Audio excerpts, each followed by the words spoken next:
नमो अरहंताणम नमो अरहंताणम नमो अरहंताणम।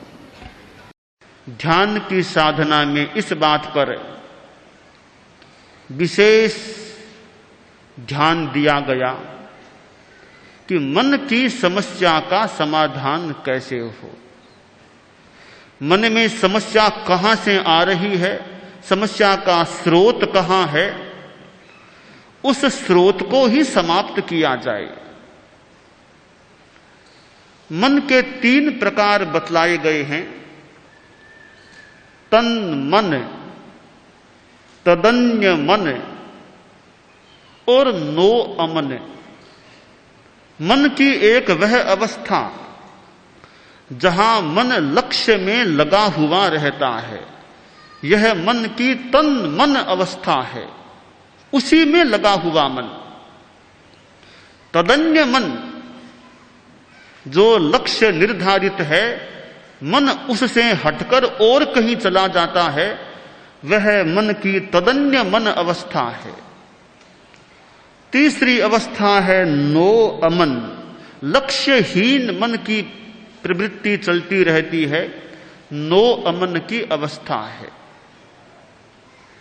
योग वांग्मय में कहा गया, मनः कपिरयम विश्व परिभ्रमण लंपटः नियंत्रणीयो यत्नेन मुक्ति मिच्छुभिरात्मनः।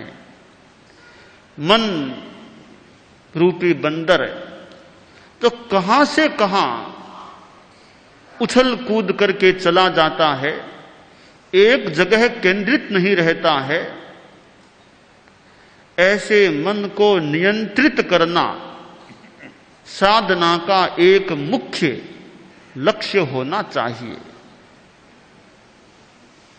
प्रेक्षा ध्यान की साधना में भावक क्रिया को बहुत महत्व दिया गया है और ऐसा लगता है भाव क्रिया का अभ्यास हो जाए 24 घंटों ही एक प्रकार का ध्यान किया जा सकता है।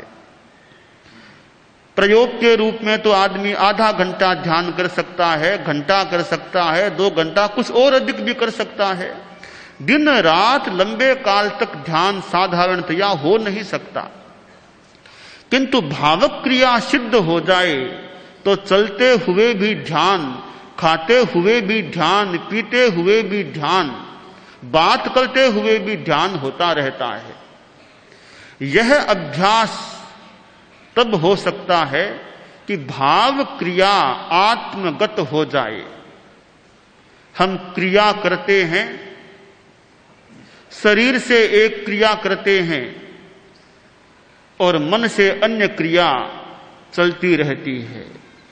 तन और मन में ऐक्य स्थापित हो जाए तो भाव क्रिया सिद्ध हो सकती है। जिस क्रिया के साथ मन जुड़ा हुआ रहता है, एकाग्रता रहती है, वह जीवंत क्रिया है, लिविंग एक्शन है। जिस क्रिया के साथ मन जुड़ा हुआ नहीं रहता है, वह मृत क्रिया और डेड एक्शन होता है।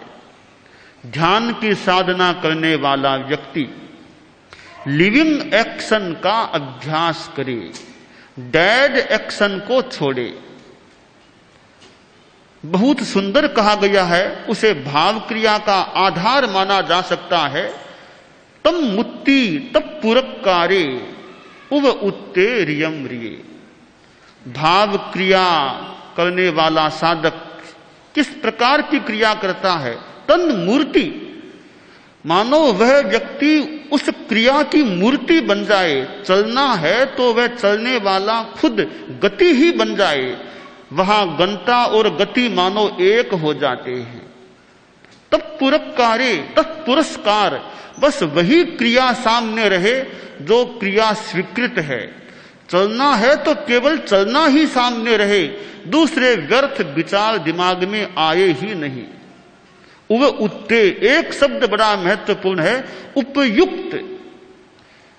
उसी कार्य में व्यक्ति उपयोग वाला बन जाए, सारा ध्यान उसी में लग जाए।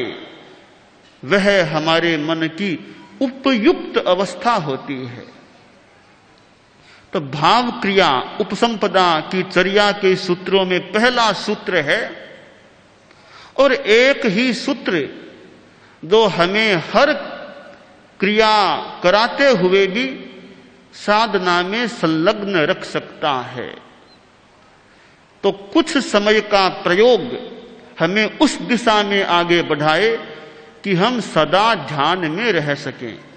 भाव क्रिया ऐसा साधना का प्रयोग है जिसके लिए अलग से समय निकालने की जरूरत नहीं, क्रिया करते करते ही वह प्रयोग अपने आप हो जाए।